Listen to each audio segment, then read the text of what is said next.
So you're thinking about moving to Edmond, Oklahoma, but you might want to know, what's it like to live there? What are the schools like? What are the neighborhoods like? Well, in this video, I'm going to be telling you everything you need to know before you move to Edmond, Oklahoma.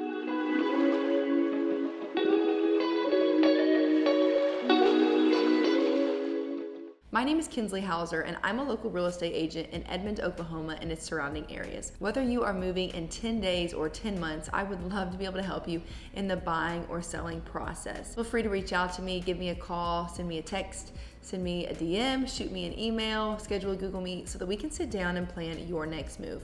All of this information you can find in the description box in this video. You're moving to Edmond, Oklahoma, and you're just wanting to know, what is it like to live there? What things would it be helpful to know before I make the move? Well, here are my things that I think that you need to know. Number one is that Edmond is split up into 3 school districts. And so depending on where you're moving from, this may be different for you. It was different for me when I moved here. I'm used to, you live in a city and that city has its entire school district for that entire city. Well, in Edmond, you have 3 different school districts. So on the western side of Edmond, you have Deer Creek schools. In the mid to eastern side of Edmond, you have Edmond Public Schools. And then kind of the southern part of Edmond, you have Oakdale schools. And I'm gonna tell you a little bit about each one because each one is different and each one kind of has its own quirks. And so I want you to just have a basic understanding of the schools. So let's start with Edmond Public Schools. This is going to be the biggest school district in the Edmond area. Edmond Public Schools has around 25,000 students with 26 total schools. So 17 preschools, 17 elementary schools, 6 middle schools, and 3 high schools. Now, in the next coming years, they are going to be adding more schools because Edmond is a growing area and the schools can't hold everybody that's moving. And so there are going to be new schools coming very soon, but right now that's what Edmond has. Edmond Public Schools are ranked very high in regards to other schools in the state. That's one of the great things about Edmond is that you have really great options of schools no matter where you live. You really can't go wrong. Now there might be some schools that you might like better, but overall they're ranked pretty evenly and pretty well. The next one I want to talk about is Deer Creek schools, and this is going to be on the western side of Edmond, and there are 9 total schools. So it's a smaller district than Edmond, but still a very large district. There's 1 high school, 1 middle school, which is made up of 7th and 8th grade, 1 intermediate school, which houses 6th grade, 1 4th and 5th grade school, which houses 4th and 5th, and then there are 5 elementary schools which hold kindergarten through 3rd grade.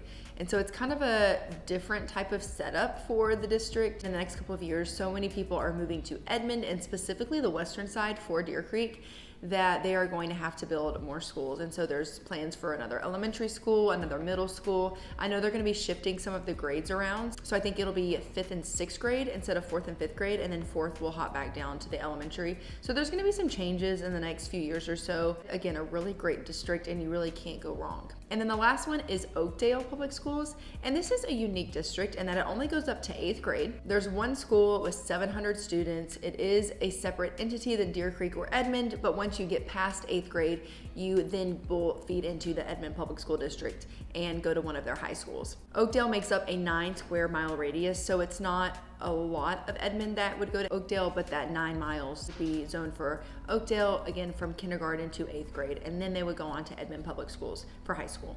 Great Schools ranks Oakdale as a 9 out of 10. You're definitely going to get that smaller type feel. The class sizes are going to be smaller. You're going to have less classes for each grade level. You have 3 really great options for where you live and what school district you're going to be at, but it is a little bit different. Not everywhere is like that where it's split up that way.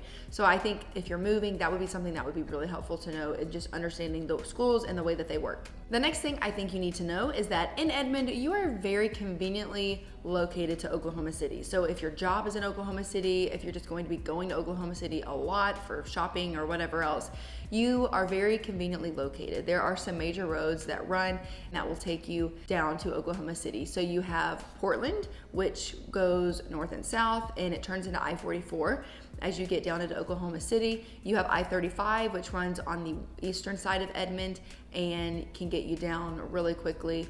Then you have the Kilpatrick Turnpike, which is on the southern part of Edmond that kind of takes you across Edmond. You have Broadway Extension, which takes you into I-235 as you get into Oklahoma City. And then you have actually Highway 66 runs partly through Edmond and it turns into 178th. You have a lot of these main roads that will take you to Oklahoma City or maybe over to Arcadia or different parts around Edmond. Some of these roads, you're still going to have the red lights and the stop signs, but again, like I-35 and some of those interstates, you're gonna be just straight interstate and be able to get there really quickly. The next thing I want you to know before you move to Edmond is about the restaurants. Edmond and Oklahoma City in general has some really great food, and so I think that's one thing that you need to know about. So the first thing and kind of area that I want to talk about is the Ice House Project. This is right down in downtown Edmond, and it's kind of new, up and coming. They have fun like playground type stuff, and then restaurants kind of surrounding the courtyard, and so some of really good restaurants are in there, and it's kind of just a cool place to go hang out and eat and maybe take your family. The next one is the Edmond Rail Yard, which again is very close to the Ice House Project in downtown Edmond. And this is kind of like an inside mall, but just for restaurants. And then there's some like coffee shops and desserts on the outside, but then on like the inside hallway, you have different types of food, burgers, and different types of restaurants on the inside. So it's kind of a cool environment to be able to go in and see all those different restaurants. And then not specifically the Rail Yard or the Ice House Project, but just downtown Edmond has some really good places to eat. Some of my favorite restaurants are all within just walking distance of one another in downtown Edmond. You have the Mule, which is sandwiches. You have Around the Corner, which is a really great breakfast. And the downtown is just a really cute area anyway, and they have some really good restaurant options along that strip. And then south of downtown Edmond, near Stephenson Park, you have a little section, almost looks like glass window type of like two-story buildings, but they have some really great restaurants in there. So you have Hideaway Pizza, you have Nashbird. So if you like Nashville hot chicken, Nashbird is in that little area, and so we really like to go there and get some of the Nashville hot chicken from there. On the corner of 150th and Penn, which when you move to Edmond, you'll have to learn all of these streets, but on the corner of 150th and Penn, you have a little shopping center with some really good restaurants. So you have Ted's, which is kind of like the local chain Mexican restaurant. You have Neighborhood Jam, which is a great brunch place. And then you have Birdie's Korean double fried chicken. And so in that little shopping center, you have really good options of places to go eat. And then North Oklahoma City along Memorial, which depending on where you live in Edmond, you might actually end up going kind of to that North Oklahoma City area more than you go into downtown Edmond, just again depending on where you live. You have a lot of restaurants along that strip. You have maybe more of your chains like Texas Roadhouse, Olive Garden, Cheddar's, places like that again more chain, more fast food on there, but you have a lot of options. Kind of goes along with the mall and just different stores like Hobby Lobby and Best Buy and places like that. You have the Chisholm Creek area, which again is kind of that North Oklahoma City area. It's near the Costco. That's just a cool environment, different barbecue and brunch and just lots of cool restaurants in there. So it's kind of fun to walk around. You have the little pond in the middle that you can kind of walk around and all the different places to eat and sit and look at the fountain. So that's a cool area too, just to go and explore and find new restaurants. When you're looking at Edmond, when you go north of Danforth, you're not going to find a ton of restaurants north. Now there are a couple here and there, but for the most part, most of your shopping restaurants is going to be south of Danforth or 192nd and down into the Oklahoma City area. The next thing that I think you should know before you move to Edmond is about the shopping. What kind of grocery stores do we have? Is there a Kohl's? Is there a Target? Things like that. So yes, there is a Kohl's, there is a Target. You have your major stores like Walmart, Sam's Club, Costco, Aldi. You're missing out on some of the grocery stores like Publix or Food City, depending on where you're from. Kroger is now here, but only delivers, so you can't go into the store, they only deliver. But there is kind of a Kroger now. But we do have grocery stores like Crest or Homeland, which are more of those like local type of grocery stores. Off of 33rd and Broadway Extension, you're gonna have your places like TJ Maxx and Home Goods, Home Depot, Academy, Tractor Supply, and then along that North Oklahoma City area around Memorial, you're gonna have Old Navy, Kirkland's, Hobby Lobby, different types of shopping right there, Office Depot, PetSmart. So you have some different options up in there, and that's where one of the Targets is at as well.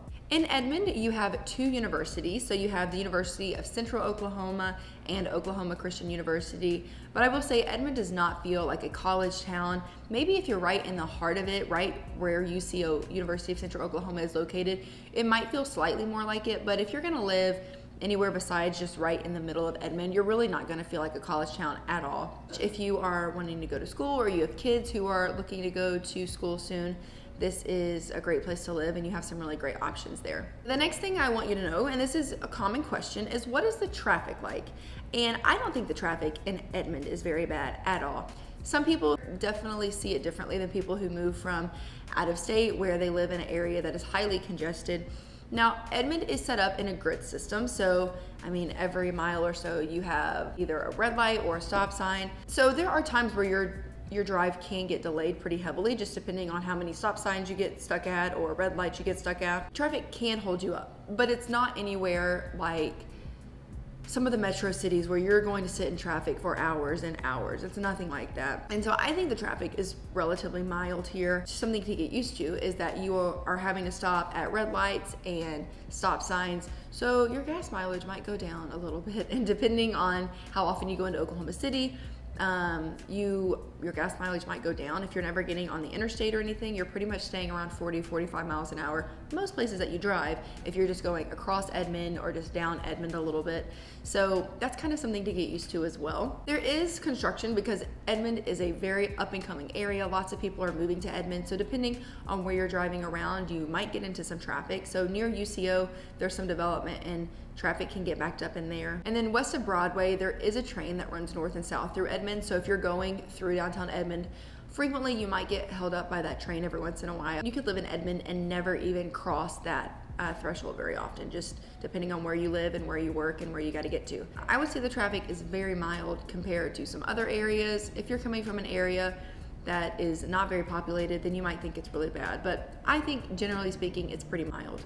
In Edmond, you kind of have three different areas to look at. You have your western, mid, and then eastern side of Edmond. Your western side, which is where Deer Creek Schools is located, this is going to be very up and coming. Most of your homes are going to be brand new and then only go back about 10 or 15 years. The western side of Edmond 20, 30 years ago was very much farmland, very vacant. But now there's so many homes coming up, and then with that, they're starting to build more businesses. So on the corner of 178th and May, which used to just be a blank corner, now there's a new grocery store, there's a Starbucks, there's a 7-Eleven, there's a Taco Bell, and so they're just putting stuff up on every corner. Just down the street from that, I think at 164th and May, they're going to be building another Homeland grocery store and just a lot of stuff coming in that little plot. So while it used to be more of a not super populated, there are definitely more homes coming and more businesses and restaurants and things like that coming. In mid-Edmond, you're gonna have your downtown, you're gonna have UCO, which is University of Central Oklahoma. So you might be a little more populated here as far as businesses and housing. And then on the eastern side of Edmond, this is going to be, I mean, especially east of I-35, very new and developing. But on the eastern side, you get more of those trees and the established feel. Even if you are maybe a newer neighborhood, you kind of get more of those established trees than what you get on the western side of Edmond. In summary, Edmond is honestly a great place to live. I love living in Edmond. When my husband and I moved here, we didn't really know what we were getting ourselves into, but it honestly has surprised us in the best way possible. It's different depending on, again, where you move from. You might not be used to the flatlands. You might want a Publix or a Kroger, but there's just things that you get used to. And you know, it's windy in Edmond. That is the worst part by far, but you get used to it, and things that bothered you at the beginning, you probably don't even notice anymore. So overall, Edmond is a great place to live. If you are moving to Edmond or even thinking about it and just wanting to get more information, please feel free to contact me. I would love to help you just decide if you want to move here, and then if you are moving here, I'd love to help you find a house for you to live in. Whether you're moving again in 10 days or 10 months, let's get together and chat and just talk about what you're looking for and how I can help you find that. Feel free to reach out to me, send me a text, send me an email, send me a DM, schedule a Google Meet. That way we can sit down and plan your next move.